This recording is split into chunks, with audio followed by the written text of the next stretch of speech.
নমস্কার সবাইকে। আমার আরও একটা নতুন ভিডিওতে তোমাদের সবাইকে ওয়েলকাম।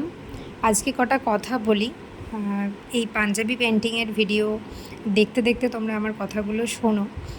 সেটা হচ্ছে গত বছর দুর্গাপুজোর আগে আমি তখন ঠিক অর্ডারের কাজ করতাম না, টুকটাক নিজের জন্য বা কাউকে গিফট দেওয়ার জন্যই আঁকতাম। তো এক দিদি আমাকে বলে তার ছেলের জন্য অষ্টমীর দিন পরবে বলে একটা সাদা রঙের পাঞ্জাবির ওপর লাল দিয়ে ডিজাইন করে দিতে হবে। তো সেটাই আমার প্রথম অর্ডার এবং সেটা করার পর থেকে আমি কন্টিনিউ গোটা এই বছরটা আর কি, গত বছর পুজোর পর থেকে এই বছর পর্যন্ত প্রচুর পাঞ্জাবি এঁকেছি এবং এখন কুর্তি, ব্লাউজ, মাটির থালাবাটি, গ্লাস এবং সমস্ত রকম ড্রেস এবং যা কিছু আর কি হ্যান্ড পেন্টিংয়ের সমস্ত কাজই কিন্তু আমি করি। তো তোমরা চাইলে অর্ডার দিতে পারো। এটা আমার কাস্টমাইজড অর্ডার ছিল, তাই আমি লাল সাদার মধ্যে করেছি। তোমরা চাইলে কালার চেঞ্জ করে নিতে পারো, কম্বো সেট নিতে পারো। তবে পুজোর জন্য আর অর্ডার নেওয়া হচ্ছে না।